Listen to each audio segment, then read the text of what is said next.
¿Sabía usted que nunca toda la historia había existido alguna medicina o champú que sane realmente la enfermedad de la calvicie?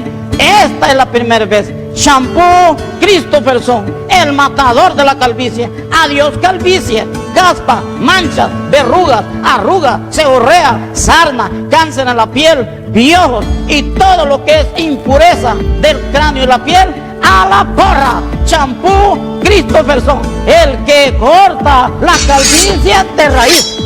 ¿Qué le parece?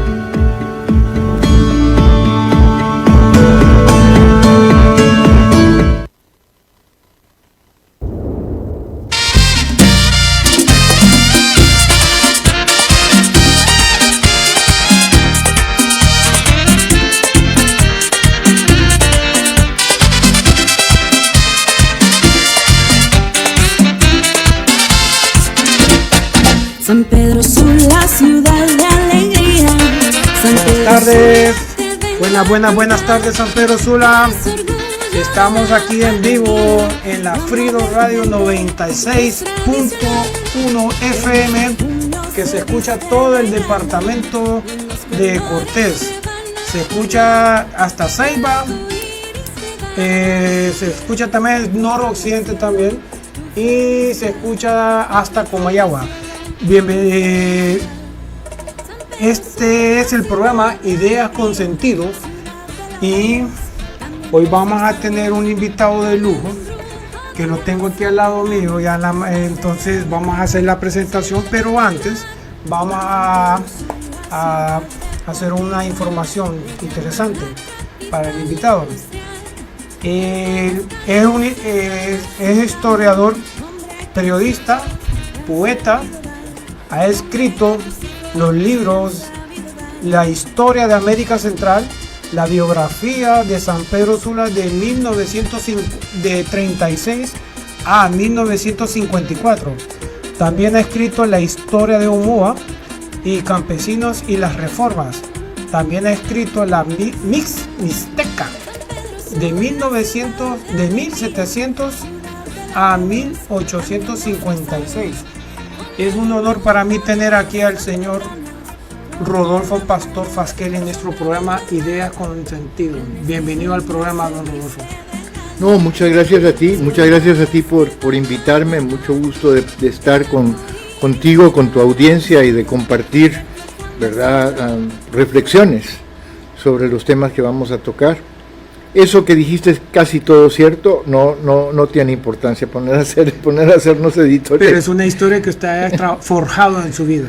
Claro, yo soy historiador de oficio, ¿no? Llegué al máximo grado de estudios y fui profesor de historia en muchas de las buenas universidades. Un privilegio haber tenido esa posibilidad. Y entonces, una de las cosas que tiene que hacer, o más bien lo que tiene que hacer un historiador, es hacer historia, es decir, investigar y por lo tanto publicar libros, ¿no?, de historia. Ok, excelente. Bueno, este programa se llama así La Memoria y Futuro del 2026. Vamos a hablar, mejor dicho, el libro de la biografía de San Pedro Sula de 1536 al 1954. ¿En qué año se escribió ese libro, Pastor? Sí, se escribió en el 1987, en los últimos meses del 1987, siendo patrocinado por la municipalidad que encabezaba don Chombo Sandoval, un amigo de familia, de círculo. En aquel tiempo los dos éramos liberales como dice la canción, yo ya no soy liberal, pero en aquel tiempo todos éramos liberales y tenía que entregar el gobierno de la ciudad y me llamó porque se acababa de editar unos meses antes el libro que yo había escrito sobre la industria azucarera, que no mencionaste, pero que es un libro importante también, de la historia de la industria azucarera en esta región de Honduras, en el noroccidente de Honduras. Y entonces él, satisfecho con eso, una demostración de que sí se podía, me pidió que escribiera una historia de San Pedro Sula y tenía que estar lista en 6 meses porque él tenía que imprimirla a tiempo de entregarla en el momento en que entregaba su gobierno. Y yo le dije que sí, con mucha alegría, con mucho entusiasmo me puse a trabajar. Yo había tocado el tema de la historia de San Pedro en mi tesis de licenciatura, en mi tesis de grado en la Universidad de Tulane. Había escrito una tesis sobre lo que se llamaba en aquel momento la urbanización colonial, es decir, la creación de ciudades por parte de los españoles en Centroamérica, en la Centroamérica de la época de la conquista. Y ahí había estudiado con mucha atención, vamos a San Pedro Sula, Puerto Cortés, que después se trasladó a Omoa, y las otras ciudades hondureñas. Y claro que me intrigaba, como todo. Yo nací en San Pedro Sula, me crié aquí, aunque me fui a estudiar siendo muy niño, nací aquí, le tenía pasión a San Pedro Sula. Mis recuerdos de mi niñez en San Pedro Sula son cruciales, pues yo no me puedo explicar mi vida ni mi forma de ser, si no es a través de mis recuerdos de San Pedro Sula. Después de irme a los 12 años de edad, no regresé hasta tener ya los 40, ¿no? y venir de regreso con familia, pero en ese momento fue muy importante. Con mucha alegría investigué el libro, lo que tenía que investigar. No había mucho, trabajé en el archivo municipal.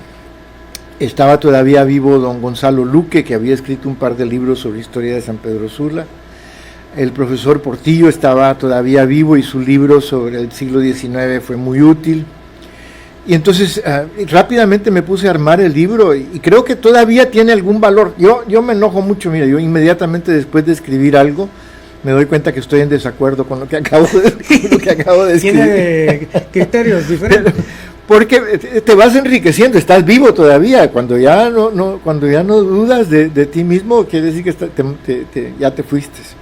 Pero yo cuando veo el libro todavía encuentro virtudes que el libro tiene para un lector nuevo, a pesar de que es un libro que pues piensa del 87 para acá, pues, han corrido sus 30 años. 30 años por ahí.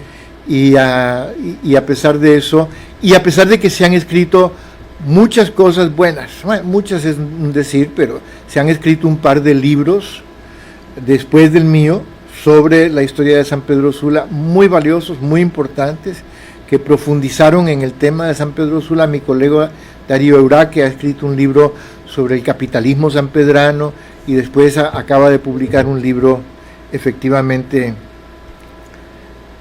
72 años. 72 años. ¿Qué ha pasado desde que usted hizo ese libro? O sea, no, esa es la fecha en que se cortaba. ¿Se cortaba? ¿Desde ahí? Desde ahí para acá, Aquí por supuesto. No ha habido una actualización de... Me reclamaste eso.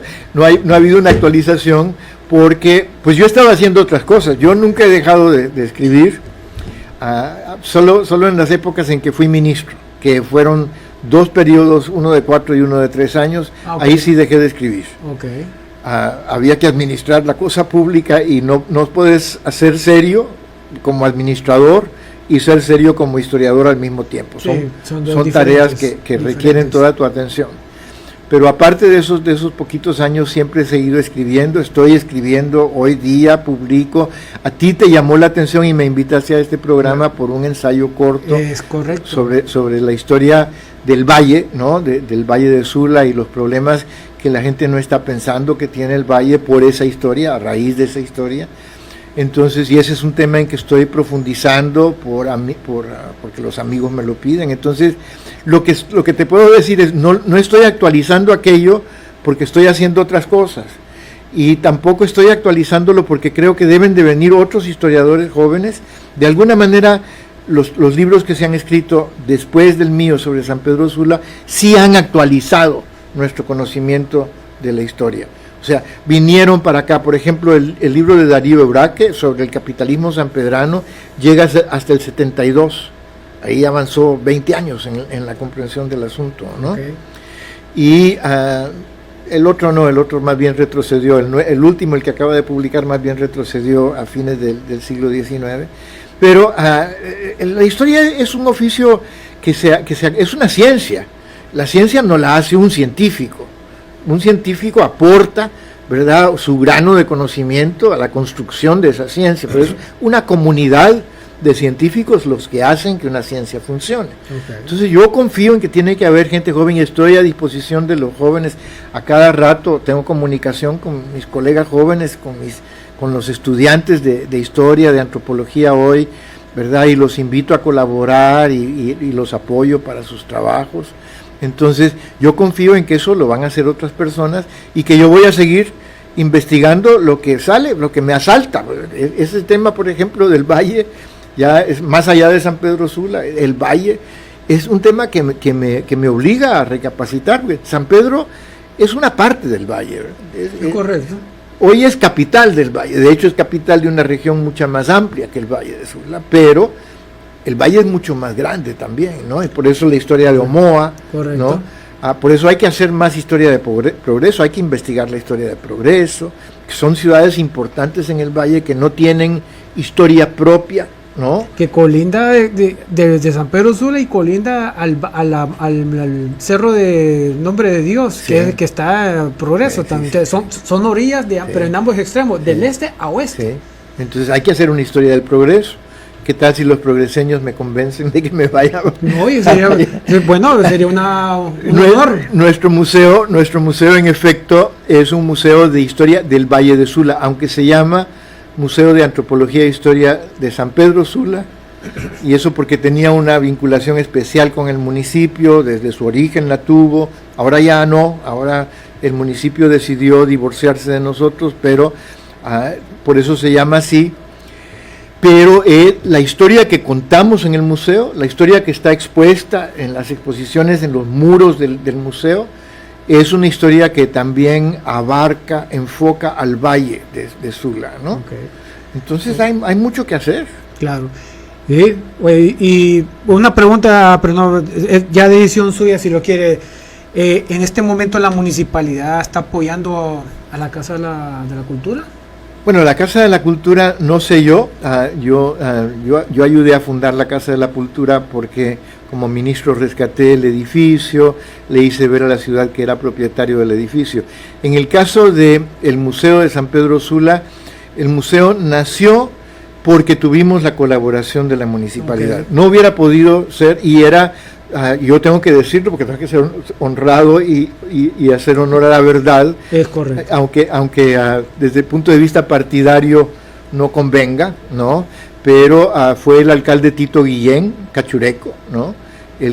Pero cachureco con calidad, el que en efecto aseguró la donación del edificio para que pudiéramos instaurar el museo, y nos prometió que si lo instaurábamos nos iba a dar, y nos dio él, y nos han dado casi todas las corporaciones municipales de entonces para acá, nos daban un subsidio para la operación del museo, 45,000 empiras, que servía para cuestiones tan terribles como el gasto de luz eléctrica, el gasto de agua y servicios, el gasto, ¿verdad?, de mantenimiento del edificio. Es un edificio viejo, es un edificio que ya está por cumplir los 100 años. Imagínese. Y necesita mantenimiento costoso. Entonces, pero este gobierno municipal, por razones que desconozco porque no fui consultado, no ha renovado el compromiso histórico de apoyar al museo con esa partida. Nosotros no tenemos miedo, ¿no? de eso. Nosotros vamos a salir adelante, vamos a sobrevivir independiente. Ya nos pasó una vez antes. ¿En qué año? ¿En qué gobierno? En la municipalidad bueno, en el gobierno de don Ricardo Maduro, me duele decirlo, porque es una persona que después vino al museo. Eso era Oscar Kilgore. Oscar Kilgore era el alcalde, ¿no? Y él también suspendió la subvención para el museo. Vamos, no, de repente no era él, sino que tal vez el resto de su corporación, pero la cuestión es que nos quitaron la subvención y sobrevivimos esos 4 años y vamos a sobrevivir los próximos años con o sin. Yo creo, don Pastor, que el gobierno y las autoridades municipales tienen que darle mayor trabajo a la cultura. Sí. San Pedro Sula, para mí hay veces que yo me encuentro un montón de gente que desconoce la historia de San Pedro Sula y da tristeza, siendo sanpedranos, ¿va? Claro, eso es totalmente cierto. También es cierto que muchos de los políticos sanpedranos no son personas de cultura, ¿verdad? Pueden de repente reclamar que los demás sanpedranos no tengan cultura, que sean insultarnos, incluso decirnos que somos sucios, que somos, ¿verdad? Pero no tienen cultura ellos mismos, y por lo tanto no tienen comprensión del valor de la cultura para su ciudad, ¿no? Entonces eso es muy triste, pero no es algo que puedas remediar. Cuando tienen la edad que tienen los señores regidores de San Pedro Sula, ya tienen la edad suficiente para entender el valor de la cultura. Y deberían ser mayor sabios. Sí, claro, ellos deberían de ser los sabios de la ciudad. Porque están en un puesto bien delicado y tiene que ser más sabios. Es terrible la vulnerabilidad de la ciudad, ¿no? Y eso lo vemos ahora cada vez que llueve. Sí. Sufrimos en carne propia la vulnerabilidad de la ciudad. Ahí vamos a tocar el tema más adelante. Sí. La huelga, hablemos del libro, la huelga del 1954, ¿eso afectó realmente el comercio y los ingresos de la municipalidad en esa época, don Rolf? Bueno, la municipalidad no tuvo, incluso en esa época, aunque yo no he estudiado con profundidad las finanzas municipales, pero desde mi perspectiva de generalista, la municipalidad no tenía fortaleza todavía a mediados del siglo XX, porque era una municipalidad, una ciudad también, que dependía muchísimo, casi totalmente, casi difícil para nosotros, incluso para mi generación, no digamos para la tuya, es difícil imaginarnos el grado de dependencia que tenía la ciudad con respecto a la United Fruit Company y otro par de empresas bananeras, que eran las dueñas y señoras de la economía de la ciudad, ¿no? Correcto.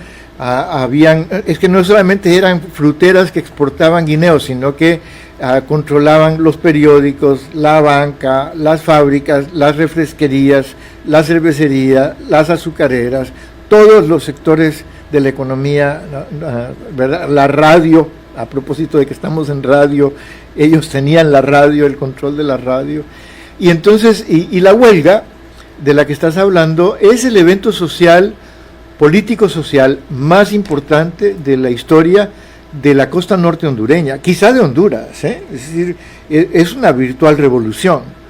Hay varias semanas durante de esa huelga en que la huelga es tan exitosa y tiene tal control del territorio que los funcionarios de todo tipo, civiles y militares del gobierno central, tienen que pedir permiso para entrar a la ciudad y para entrar a esta zona de Honduras, permiso a las autoridades de la huelga. Imagínate tú hasta qué grado había. Imagínate que en esa época, ¿no? Sí, era importantísimo, ¿no? Y cuando la huelga terminó, esto coincidió, total accidente si tú quieres, con una gran llena, la llena, decían los viejos, era el huracán Gilda que había pasado por la costa norte de Honduras saludándonos, y todavía no teníamos el hábito de creer que el Centro Nacional de Huracanes en Miami tenía derecho a ponerles nombres a las tormentas. Entonces los sanpedranos hablaban solo de la llena de 1954. Así se decía antes. Sí, correcto. Ahora ya no, ahora decimos Fifi o todo Mitro, nombre, exactamente. Bueno. Ya le ponemos nombre para que... No le ponemos nosotros, aceptamos los nombres que le pone el Centro de Huracanes en Miami. Entonces el tema es que coincide la huelga del 54 con la gran llena del 54, y además coincide eso con el hecho de que ha venido arrastrándose mucho problema en el mercado internacional del banano en este momento, y también con cierta animadversión de los políticos y de los empresarios hondureños. ¿Por qué te digo eso? Bueno, los sanpedranos burgueses de 1954, todos, industriales, comerciantes, de todos los sectores, terratenientes, hacendados, todos estaban con la huelga, apoyaron a los huelguistas. Por eso es que la huelga es tan exitosa también, porque tiene el apoyo masivo de la población, de diferentes sectores de la población, ¿no? No solo fue de un frente. No solamente fue ni de un frente, ni solamente de una clase social, era toda una sociedad, ¿verdad?, impresionada por el control de los estadounidenses, que se rebela contra esa y apoya a la huelga. Okay. Y eso significa también que políticamente las personas que antes han estado en posiciones de reprimir a los movimientos huelguísticos. Los reprimieron en el 32, los volvieron a reprimir al año siguiente, pero en el 54 no los reprimen. Samson Murray, que es el presidente de la United Fruit Company, le pide a Juan Manuel Gálvez, que era entonces el presidente de la República, que intervenga con soldados para suprimir el movimiento huelguístico. Y Juan Manuel Gálvez, que había sido acusado, quién sabe con qué grado de justicia, no me consta, de haber sido el culpable de la matanza del 44, de 1944. Que es el 16 de julio. Del 6 de julio. 6 de julio, sí.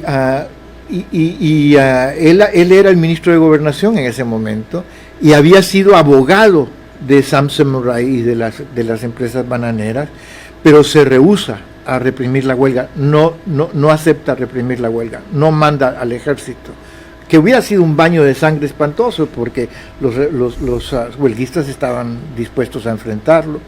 Y entonces, claro, ¿me entiendes? Todo esto conduce al hecho de que después del 54, la catástrofe para la empresa bananera del 54, Samson Murray da la orden de retirada, nos vamos del país. Y durante muchos años, aquí corrió la noticia, y especialmente en los sectores de derecha, en los sectores empresariales, de que las huelgas son malas porque miren lo que pasa cuando la huelga es exitosa, ahuyenta al capital, la inversión a la empresa privada. Okay. Pero lo que nosotros sabemos muy bien ya, a través de la investigación histórica, y en mi libro eso ya está, y después está confirmado otra vez en el libro de Uraque, sobre el capitalismo sanpedrano, okay, es que el desarrollo económico de San Pedro Sula nace ahí, porque al retirarse la empresa bananera de toda esta red de empresas, entonces había necesidad de nuevas empresas, porque esas empresas estaban satisfaciendo demandas locales, ¿no? O sea, los periódicos de San Pedro Sula, controlados por ellos, que controlaban antes, los dos periódicos los controlaba antes la empresa bananera, ¿verdad? Hacían falta, los sanpedranos necesitaban enterarse de la información comercial, de la información cotidiana, y necesitaban periódicos. Al cerrar la bananera los periódicos, surgen primero La Prensa y después Diario Tiempo, que son periódicos que nacen aquí en San Pedro Sula, ahí surge, en esa coyuntura. Y ahí nacen todas las grandes casas comerciales, las primeras industrias, y las que ya estaban ahí florecen de una manera que no habían podido florecer a la sombra de lo que era la economía bananera. ¿Cómo se llamaban los diarios de antes? El Cronista, el Comercial, Diario Comercial era el más importante de los bananeros. Era el más fuerte. Y un buen diario, pues, o sea, y eran buenos periodistas hondureños los que trabajaban ahí, pero la línea editorial era la que marcaba la empresa bananera. Ok. Entonces, cuando ya se van, esos diarios ya desaparecen. Desaparecen.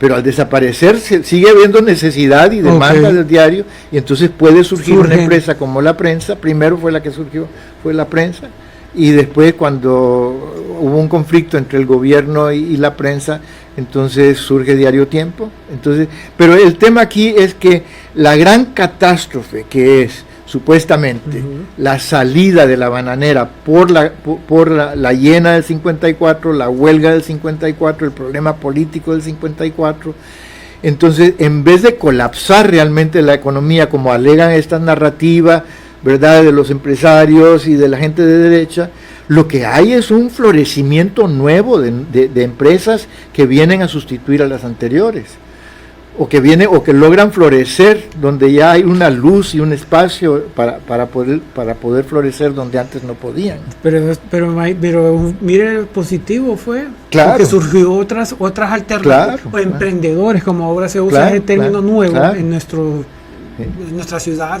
nuevos emprendedores, nuevas líneas, nuevas. Compraron las empresas, compraron tierras, sembraron otras cosas, sembraron más caña de azúcar. Ahí entra la caña de azúcar. Entonces, la caña de azúcar había entrado un poquito antes, en 40, en época de la guerra, que los precios del azúcar se dispararon, y entonces había una ventana de oportunidad ahí, que había empezado, pero cuando la huelga del 54 quedan miles de obreros Después de que la compañía se va, pierde la huelga, Ajá. tiene que pagar. Ok. Pero dice, bueno, ya no voy a emplear a esta gente. Y despiden a decenas de miles de empleados.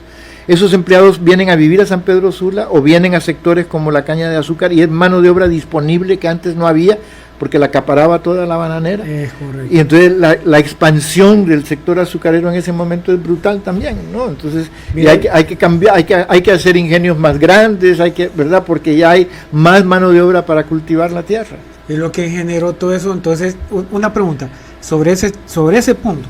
Quiere decir entonces que en esa época estaba la bananera y en la caña me imagino que las hectáreas que tenían eran menores. Claro. Menores, la caña de azúcar. Surgió esa situación, entonces quiere decir que la caña de azúcar aumentó más de Muchísimo. hectáreas, pero va disminuyendo la bananera. Totalmente. La mayor parte del área nueva para sembrar caña de azúcar era tierra que había sido bananera. Y que tierra bananera que la compañía podía mantener y cultivar, porque era muy caro. Porque la gran extensión de los cultivos bananeros propiciaron una serie de enfermedades.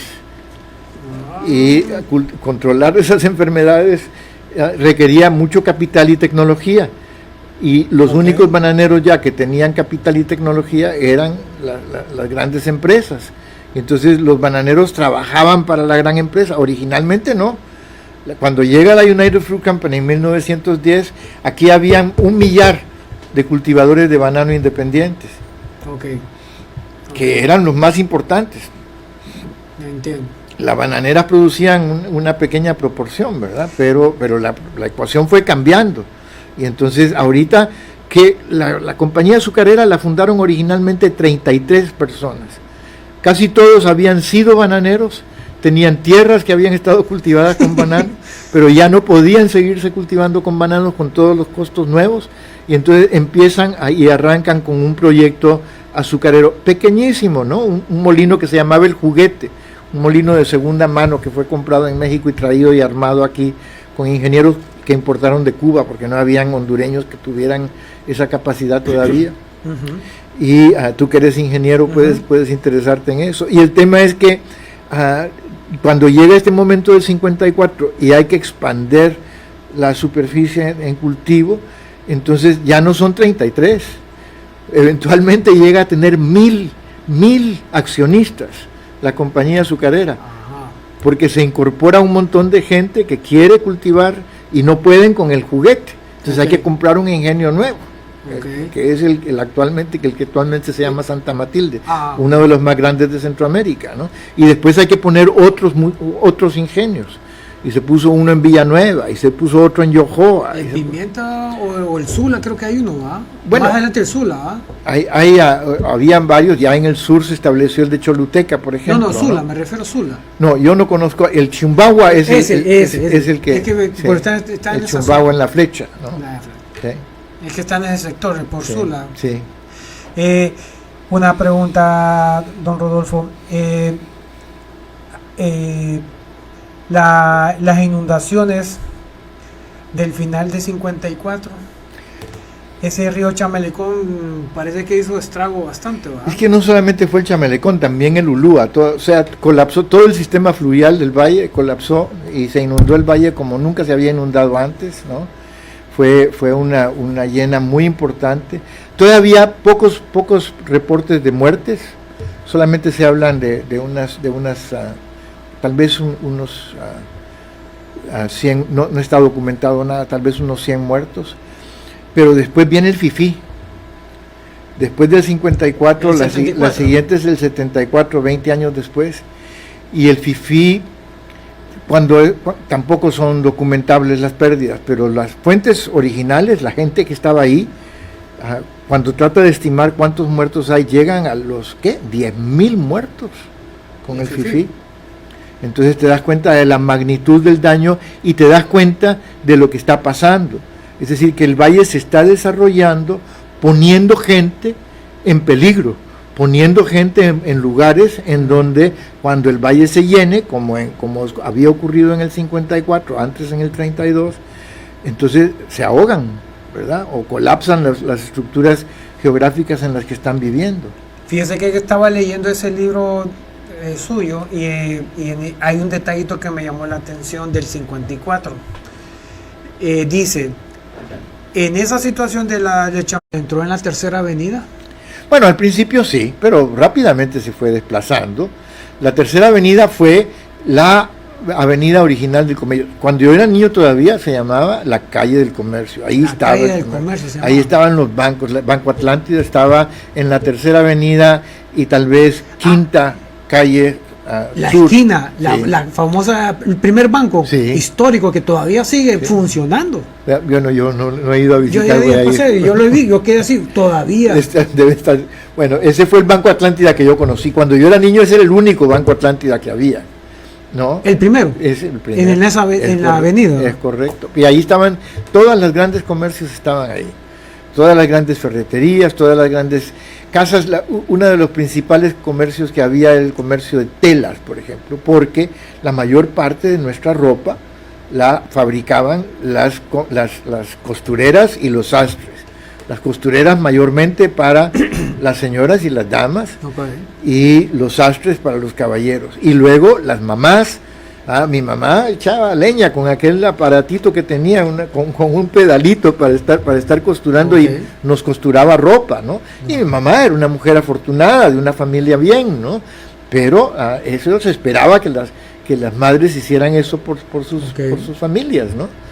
Y entonces las tiendas se iba a comprar tela, no ropa, no había ropa hecha que comprar. Entonces se compraban las yardas y se mandaban las costureras para hacer vestidos y la ropa de los caballeros. La ropa que yo usé de niño, te puedo decir con mucho orgullo, no la comprábamos en las tiendas estas de pacas. No la fabricaban. No existía todavía tampoco, pero bueno, y los zapatos como... Igual, bueno, el zapato siempre fue un lujo, ¿verdad?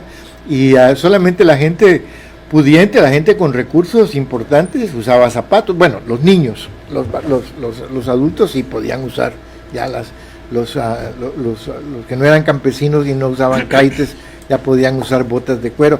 Una fábrica de zapatos y botas era empresa de la compañía bananera, de la United Fruit Company, ¿no? Naco Industrial se llamaba. Todavía existe por ahí. Todavía, bueno, quién sabe qué hace. Creo que solamente exporta. Bueno, señores, vamos a ir a una pausa comercial y regresamos, porque esta plática con don Rodolfo está muy interesante, muy interesante. Regresamos.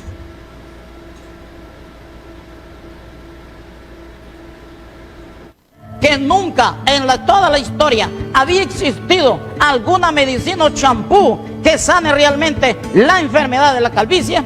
Esta es la primera vez. Champú Christopherson, el matador de la calvicie. Adiós calvicie, caspa, manchas, verrugas, arrugas, seborrea, sarna, cáncer en la piel, piojos y todo lo que es impureza del cráneo y la piel.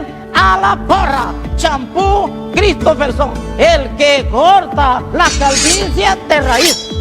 ¿Qué le parece?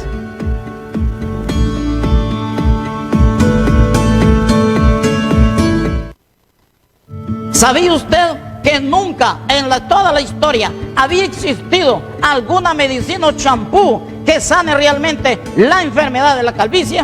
Esta es la primera vez. Champú Christopherson, el matador de la calvicie. Adiós calvicie, caspa, manchas, verrugas, arrugas, seborrea, sarna, cáncer en la piel, piojos y todo lo que es impureza del cráneo y la piel. A la porra, champú Christopherson, el que corta la calvicie de raíz. ¿Qué le parece? Bueno, señores, regresamos. Estamos aquí con Rodolfo Pastor. Estamos platicando muy interesante la historia de San Pedro Sula con respecto al libro de la biografía. Antes de continuar, don Pastor, quiero anunciar esto. Primero, yo soy testigo en vivo. Yo uso el producto El Matador de la Calvicie. Yo lo estoy usando hace por 4 años y por lo menos ya me detuvo la caída al 100%. Entonces ahora está creciendo poquito a poquito, pero ahí va creciendo. Se lo recomiendo mucho. Es un buen producto natural para el pelo. de nuestro cabello que tenemos, y para que no sigamos perdiendo más, porque es bien complejo quedarse sin cabello de frente, ¿verdad? Se va yendo, sí. Bueno, Timpro, somos tu aliado estratégico en la construcción, supervisión y diseño con la metodología BIM. Nuestros servicios son mantenimiento en las redes, topografía, construcciones nuevas, remodelaciones, también avalúo de terreno, naves y casas. Transformamos tus ideas en realidad y sólidas. Contáctanos hoy al 95 79 85 73. Timpro, estamos comprometidos con tu éxito. Bueno, don Rodolfo, continuábamos con el tema de la ropa. En esa época me imagino que era solo sanpedranos y hondureños, pero me imagino que emigraron otra gente de otros países a traer ya tecnificado su ropa, o ya no sé. No, bueno, siempre hubo, por ejemplo, durante toda la época bananera, recuerda que las naves, los navíos de la bananera llevaban y traían la fruta y la mercadería, y también llevaban y traían pasajeros. Ahí esa es la primera migración hondureña, es la que viaja en las naves de la empresa bananera a establecerse en los puertos a los que llenaba el banano, en Nueva Orleans, en Boston. Esas son las comunidades hondureñas más antiguas en Estados Unidos, están donde estaban estos puertos bananeros, ¿no? Y después los hondureños mismos tenían la facilidad era barato viajar a Estados Unidos, era fácil. En barco, ¿eh? En barco, y después en avión cuando llegan la TACA, la TAN, pero los pasajes eran baratos y la gente podía comprarlos, y mucha gente viajaba para ir de compras, ¿no?, a estas ciudades con las que estábamos conectados en Estados Unidos, sobre todo a Nueva Orleans. Y teníamos salvadoreños en nuestra avenida, la tercera avenida, ¿o no? A ver, la migración salvadoreña a San Pedro es importantísima y es muy antigua. Empieza ya en las primeras décadas del siglo. Yo sospecho que durante la dictadura de Hernández, ese terrible dictador que en el 1932, amigo de Carías, provoca en cuyo gobierno se inicia una masacre grandísima, la más grande que hubo en Centroamérica en esa época, de campesinos y represión política. Y entonces eso empuja a estos primeros migrantes, pero después también en El Salvador hay esta concentración de la tierra en muy pocas familias, las familias cafetaleras, que eran la aristocracia salvadoreña de la época, y los campesinos y los indígenas pierden sus tierras porque son tierras buenas para el café, y eso provoca una migración también de campesinos al campo, a los campos bananeros, después a la caña de azúcar, y también hay una migración burguesa de comerciantes y profesionistas salvadoreños que desde los años 20 está tomando mucho auge en San Pedro Sula. Ellos más bien se establecen, ves lo que hoy es Avenida Lempira. Ajá. Que ahora es mucha zona agrícola. Hay mucha zona de comercio, agroveterinarias y esa clase de tiendas. Agropecuarias, ¿qué le dicen ahora? Sí, pero esa zona con la Avenida de los Leones, que tienen un monumento a Lempira con 2 leones africanos, Lempira vestido como de indio iroqués con 2 leones africanos, que completamente típico de la época. ¿Cómo es que pusieron esos dos? Bueno, estábamos de niños, yo recuerdo que estábamos encantados, enamorados del monumento, y yo todavía lo veo con simpatía. Yo no voy a sufrir porque eso sucedió, porque habla de la ignorancia de la gente, ¿verdad? Habla de que los leones no tenían nada que ver con Lempira, y Lempira no era un indio iroqués, era un lenca, ¿verdad? Pero aquí se particularizó así. Y esa avenida estaba llena de casas de inmigrantes salvadoreños que habían llegado, contadores públicos, gente con conocimientos que la burguesía sanpedrana necesitaba. Ok. Gente que, con conocimiento del comercio. Te digo que El Salvador se industrializa antes que nosotros. Ellos tienen un comercio más fuerte que el nuestro porque el nuestro estaba acaparado por las bananeras y ellos no tenían ese fenómeno allá. Entonces, pero en la Tercera Avenida yo no recuerdo tiendas salvadoreñas. Sí recuerdo tiendas de gente que se casaron con salvadoreños. Los Weissenblut, una familia judía, se casó con Oliva, que era ¿cómo se llama? Una familia salvadoreña. Y también, si lo piensas bien, Rosenthal, Jaime Rosenthal Oliva. Okay. ¿Sí? Se casa con otra rama de esa familia, que era un señor muy respetable, un gran contador público, que le sirvió a muchas de las empresas estas, y que era un hombre con un estatus muy respetable en la sociedad hondureña, ¿no? Entonces los salvadoreños fueron importantes en el campo y fueron importantes en la ciudad. Sí, gran valor nos han dado aquí en San Pedro Sula. Fueron fundamentales. Durante un tiempo, de hecho, eran admiradísimos en las ciudades, ¿no? Y tenían una influencia política importante en la municipalidad. Ellos pusieron por ahí estatuas de personas importantes de su propia historia. Ellos fueron una comunidad importante que creo que fue maltratada y perseguida después con la guerra del 69, ¿verdad? Hubo mucha estigmatización y persecución de los salvadoreños, injusta persecución de los salvadoreños, por la misma burguesía esta que antes había sido su aliado. Imagínese. Sí. Bueno, don Pastor, el 10 de junio del 2026, usted hizo un artículo que se llama El Valle de la Geología, la Historia y como Preocupación Vital. Es un documento que usted habla sobre lo que es la situación de nuestro, cuando llueve, vemos que nuestro suelo es diferente a lo que es como el valle, sino que estamos un poco ya cerca de la montaña. Entonces el comportamiento de las lluvias, cuando viene bajando con una gran energía. Y en esa época, en el FIFI, como usted dice, en el 74, el Merendón estaba casi deforestado, ¿eh? Esa es una de las causas que generó un caos en todo el sector de jardines, el Zapotal, el Nova, el Robles, todos sectores, pues casas inundadas y todo eso, ¿eh? Y en este momento que ha estado lloviendo estos días en San Pedro Sula, nos damos cuenta que el sistema de agua lluvia ya colapsó. Entonces, antes de todo eso, nosotros teníamos un mar. Todo el Valle Sula era un mar que antes encallaba, llegaban las carabelas, sí, en el sector de Ticamaya. Inclusive me contaron una historia que llegaban hasta Quimistán.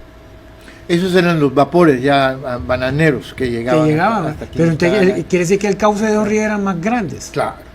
Entonces, hasta Pimienta. Hasta Pimienta llegaban, imagínense. Entonces, y ese artículo que usted habla sobre aquí, me gustaría que le hiciera un resumen sobre eso. Bueno, lo que pasa es que, mira, no solamente somos ignorantes de la historia humana, sino que también somos ignorantes, la mayor parte de nosotros, de la historia natural, de la geografía, de la geología, de la hidrología, ¿no?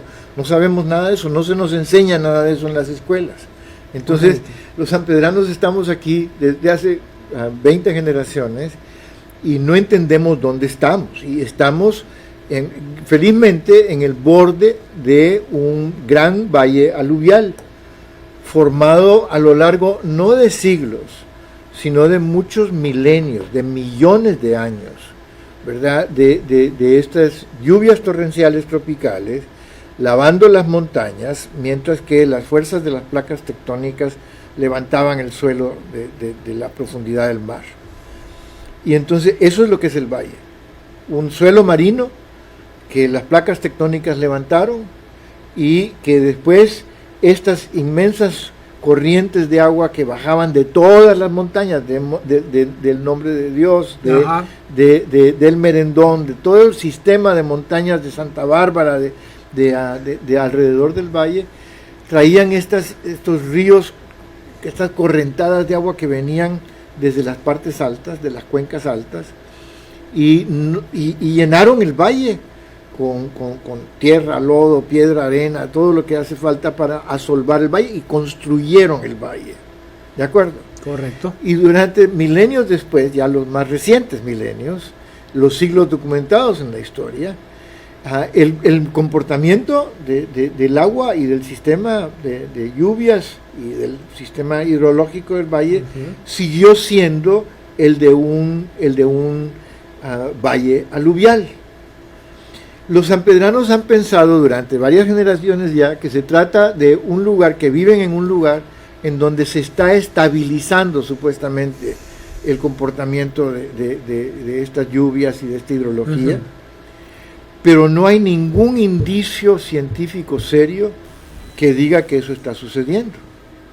Es decir, seguimos viviendo en un valle aluvial cuyos ciclos, ¿verdad?, de comportamiento cambian, pero siguen siendo los ciclos propios de un valle aluvial. Okay. Entonces, lo que hemos hecho es que hemos construido obstáculos dentro del valle, hemos construido obstáculos, ciudades, infraestructura, carreteras inmensas, infraestructuras de otro tipo, que actúan como presas del agua cuando el agua baja. Correcto. Y esas son las que generan la mayor parte del daño abajo en el valle. En la ciudad está el fenómeno de que hablabas vos de deforestación y hablabas del comportamiento violento, de la energía con que bajan las lluvias del Merendón. Bueno, en efecto, sabemos que cómo funciona la lluvia en el Merendón. El Merendón, primero que todo, detiene las nubes. Exacto. La humedad que viene de los vientos alisios del Caribe se estrella contra la montaña. Y cuando ¿Sabía usted que nunca en toda la historia había existido alguna medicina o champú que sane realmente la enfermedad de la calvicie? Esta es la primera vez. Champú Christopherson, el matador de la calvicie. Adiós calvicie, caspa, manchas, verrugas, arrugas, seborrea, sarna, cáncer en la piel, piojos y todo lo que es impureza del cráneo y la piel. A la porra, champú Christopherson, el que corta la calvicie de raíz. ¿Qué le parece?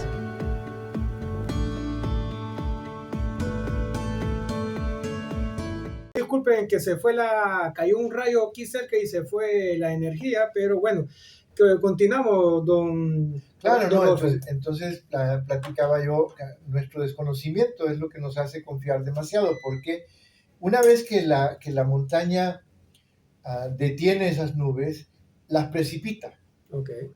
¿verdad? Y caen estas grandes cantidades de agua sobre la montaña, pero la montaña está construida para absorber esa agua. ¿Cómo? Bueno, además del follaje abundante de un bosque, tiene un sistema de raíces inmenso. No te puedes imaginar el tamaño. Y los científicos ya saben que además esos sistemas radiculares son inteligentes. O sea, se comunican entre ellos y tienen capacidades para efectivamente almacenar inmensas cantidades de agua. Increíble. Actúa como una esponja. Ajá, correcto. Entonces, el follaje absorbe, el bosque absorbe y luego el sistema de raíces absorbe. Entonces, lo que escurre es lo que ya no puede absorber la vegetación de la montaña. Y escurre en una cantidad sustancial como para formar ríos, como el Santana, como el río Piedra, como el río Blanco. 4 ríos habían, ahora ya solo quedan 2. Y lo que es importante es que, de todas formas, la montaña ha absorbido esa inmensa cantidad de agua. Y después la suelta. Termina el evento masivo lluvioso, y la esponja de las raíces, ¿verdad?, que ha detenido la erosión, suelta el agua poco a poco. Y toda la escorrentía, tanto la superficial como la subterránea de la esponja de la montaña, alimenta las corrientes internas, los ríos interiores de la montaña que van a convertirse en nuestros mantos acuíferos. Correcto. Teníamos dos inmensos.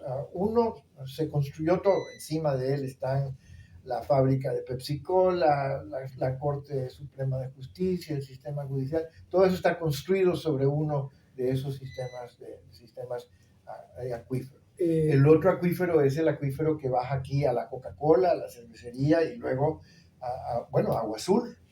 Sí, correcto. Bueno, y ese ha estado mejor protegido porque llegamos a tiempo con la conciencia y con la claridad con respecto a que había que protegerlo, sobre todo de la contaminación, porque es un río que nace de la montaña, alimentado por el agua que baja de la montaña y que la montaña absorbe, ¿de acuerdo? Correcto, correcto.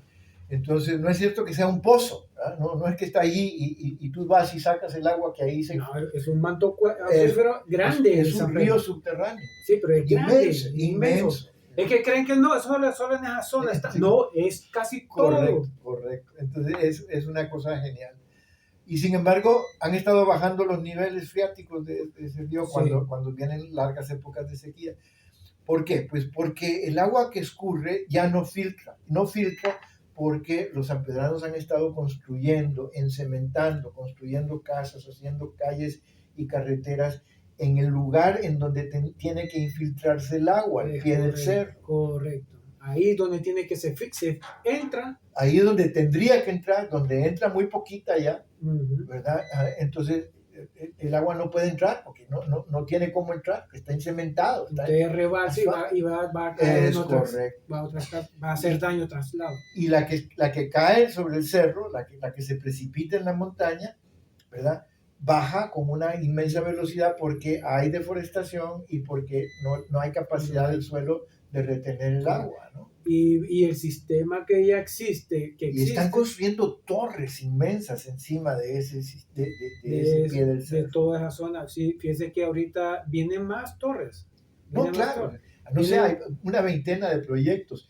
El otro día publicó la prensa en primera página, en primera plana, que los desarrolladores urbanos de San Pedro Sula, que son los que empujan una nueva clasificación de suelos, una reconfiguración de las leyes que protegen el merendón, que tienen un capital de inversión de 25.000 millones de lempiras y tienen conexiones con todos los partidos políticos habidos y por haber y entonces tienen un poder inmenso.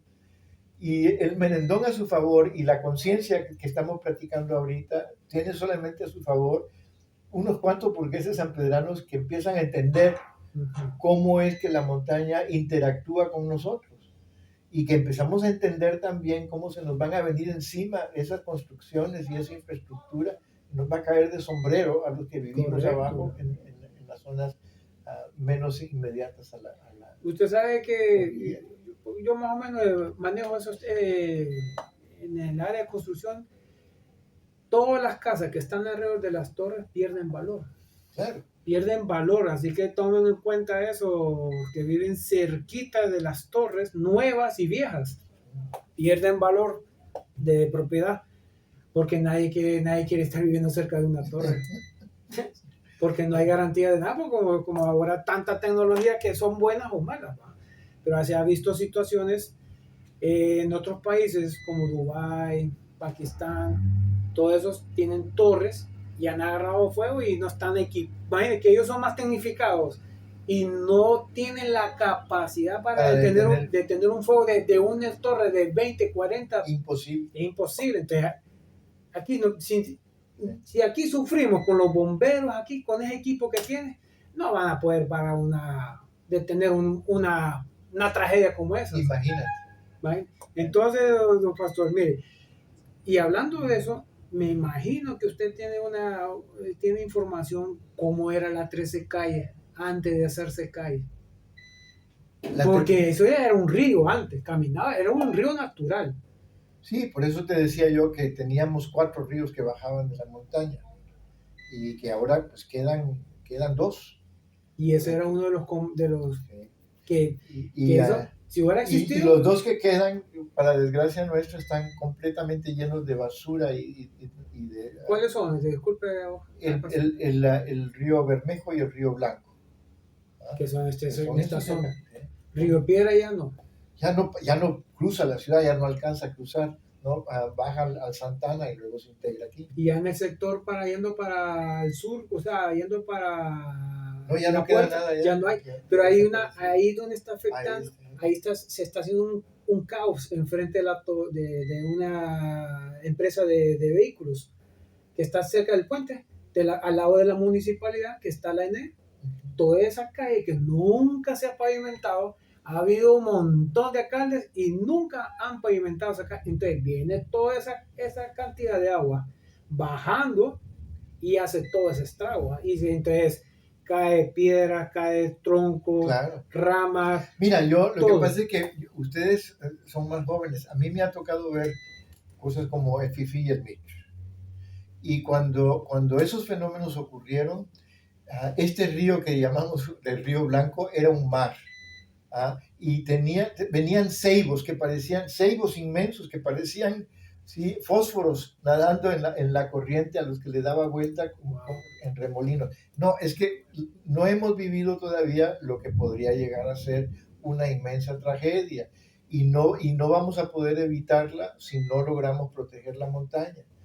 La montaña es la que nos protege y tenemos que respetarla. No es cuestión de que no puedan hacer sus torres, solamente bájense un poco, dejen que el agua se infiltre en los mantos. Yo creo que la municipalidad debe tomar decisiones. Señores, a partir de ahí no construyen nada. Si quieren invertir acá, de esta zona para allá, Claro, para abajo, no para arriba. así es. Entonces, yo creo Esa que fue la lógica de la cota, esa fue la lógica de la ley desde de la el cota 90. 200.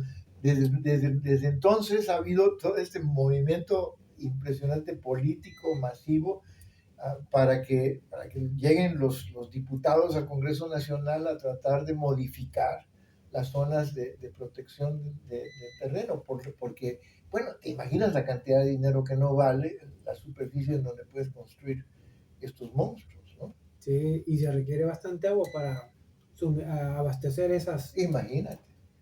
Entonces ya la presión que teníamos antes, que estábamos acostumbrados a abrirla ya y mirábamos a qué gran presión, ya uno va a hacer, y mira, ha perdido presión. Baja la cantidad de agua que entra al sistema de los ríos que alimentan los acueductos, pero también baja la cantidad de agua que después hay que sacar del pozo que está construido sobre el acuífero, porque no puede el nivel freático del acuífero mantenerse, ¿no? Correcto. Entonces, por todas partes vamos a morir inundados y ahogados y al mismo tiempo con sed y con ganas de bañarnos porque no va a haber agua tampoco en el sistema público de la ciudad. Ojalá, don Rodolfo, que Dios nos siga protegiendo esta zona, porque el día que venga y den alerta, viene un huracán directo al Valle de Sula, agárrense, Sí. que ahí nos van a agarrar confesados, porque toda esa zona que usted ve se puede repetir otra vez. Claro. Se puede repetir, y mire cómo estamos ahorita poblados toda esa zona, ¿no? Bueno, pues muy bien que estés propagando esta conciencia del peligro, porque la ciudadanía tiene que movilizarse, es la única forma de proteger a la... Yo creo que no hay un comité de emergencia en San Pedro Sula, ¿va? No Copeco, no San Pedro Sula. No, hay una gran cantidad y de hecho hay divisiones entre ellos porque no son dos posiciones contrapuestas, ¿no? Hay una serie de posiciones que varían y que se encuentran y se desencuentran. Por ejemplo, a favor de modificar la protección han estado las instituciones del gobierno central, dominado por esos intereses, que proponen una y otra vez modificaciones a la protección. Pero ni ellos viven acá. Es que lo que pasa es que están controlados por los que solamente se lucran aquí. Y por otro lado, hay también a favor de la modificación los industriales mismos, que se entiende, pues es la lógica de su empresa. Ellos tienen esa mentalidad. Pero en contra también hay distintos sectores. Uh-huh. Porque en contra tú puedes encontrar un sector, un grupo de personas que son ambientalistas radicales, ¿no? De hueso colorado, que Correcto. están indispuestos a hacer ningún tipo de concesión. Y después muy amplio movimiento ciudadano en contra de muchas organizaciones, no de una, muchas organizaciones distintas, que se oponen fundamentalmente a la idea de cambiar las reglas y sobre todo de cambiar la regla de quién es la autoridad, porque lo que se ha procurado es llevar el control, la jurisdicción sobre ese sistema al gobierno central, al ICF. Sí, correcto. Al ICF. Y cuando haces eso, lo estás poniendo en manos de la burocracia central. Mientras que si se mantiene en manos del gobierno local, de la ciudadanía del municipio, pues la gente sabe que hay más capacidad para incidir sobre el político local que lo que hay para incidir sobre el ministro de Recursos Naturales en Tegucigalpa, que no sabes ni de dónde sea, ni qué interés pueda tener en San Pedro Sula o en el Valle de Sula, ¿verdad? Sí, es correcto. Don Rodolfo, ya solo nos quedan unos minutos. ¿Qué espera usted de San Pedro Sula durante... Ya San Pedro, la otra semana San Pedro Sula va el 27 de junio de 1936, a la fecha de hoy va a cumplir 490 años. Bueno, a ver... pero déjeme terminar la pregunta. Ahorita estamos cumpliendo 490, faltan 10 años para llegar a los 500. ¿Qué espera usted o cómo ve usted San Pedro Sula cumpliendo los 500 años? Bueno, tú sabes bien porque te lo he platicado y mi libro lo dice y cuando yo tengo oportunidad de explicarlo, lo explico. Eso no es completamente cierto porque San Pedro siguió siendo una aldea desde la época de su fundación colonial hasta mediados del siglo XIX. Uh-huh. Aquí empezó a surgir una urbe propiamente hablando, una ciudad, cuando tuviste una serie de migraciones que vinieron a alimentar a la población de San Pedro Sula a raíz de la construcción de la gran obra del ferrocarril. Que iba a ser un ferrocarril nacional que no llegó más allá de Pimienta, hasta ahí, pero que a San Pedro la conectó con el valle y con el puerto. A partir de ese momento en San Pedro se edificó una ciudad. ¿Cuándo fue eso? Pues puedes ponerle una fecha si quieres, 1870. Pero si estás hablando de 1870, de todas formas, piensa bien que en el 2030, ¿verdad? Estás hablando de más de siglo y medio, de 160 años de ser ciudad, de ser una comunidad urbana que crece con ciudadanos conscientes de lo que está pasando, en control supuestamente de su corporación, de su gobierno local. Okay. Y una comunidad muy diversa que ha asimilado un montón de migraciones, así como la migración salvadoreña que mencionaste. Correcto. La inmigración de árabes, la inmigración de europeos, ¿no? Yo mismo vengo, la familia Fasquel es de europeos también, pero hay italianos, españoles, ingleses en esa migración europea. Okay. Y sobre todo, la más importante de todas, la más numerosa, la migración de criollos, de hondureños que venían de Copán, de Santa Bárbara, de Lloro, de Comayagua, incluso de Olancho, y que se vinieron a San Pedro Sula a establecer en la época de la construcción del ferrocarril, cuando el valle empezó a desarrollarse y a ser una tierra de oportunidades. Uh-huh. 160 años son suficientes para que la comunidad madure como conciencia urbana, y yo soy un irredento optimista. Yo estoy convencido de que sí podemos, los sanpedranos, reaccionar a tiempo. Sí, tenemos la actitud, lo que pasa es que tenemos que... Pero tenemos que ser muy valientes, porque también me quejo amargamente. Mira, tú ves ahí a Berta Cáceres y a los lencas de la Sierra Alta defendiendo a sus ríos. Sí. Y defendiéndolos aún a costa de sus propias vidas, ¿no? Es correcto. Y yo admiro a esa gente, ¿no? Porque están dispuestos a luchar, están dispuestos a enfrentar poderosos intereses, ¿no? No es cierto que consigan justicia, pero consiguen detener los proyectos nocivos para no destruir la riqueza que hay en el agua. Entonces aquí hace falta, yo no sé si quieres ser tú, pero hace falta un héroe, pues hace falta sanpedranos que se pongan en la línea de fuego y avisen que están dispuestos a batallar por la ciudad y una ciudadanía masiva que nos pongamos atrás de esa gente. a respaldarlos y apoyarlos para que ellos defiendan nuestro ambiente, el medio en el que podemos sobrevivir o en que vamos a perecer si no lo protegemos, ¿no? Okay. Antes de irnos, don Rodolfo, espero que Dios le dé más vida y que tenga un tiempito de actualizar el libro de la bibliografía. Bueno, Tal vez porque es un libro que tiene mucha riqueza de historia. Entonces, todo eso hay que darle seguimiento, como las aplicaciones, hay que actualizarlo.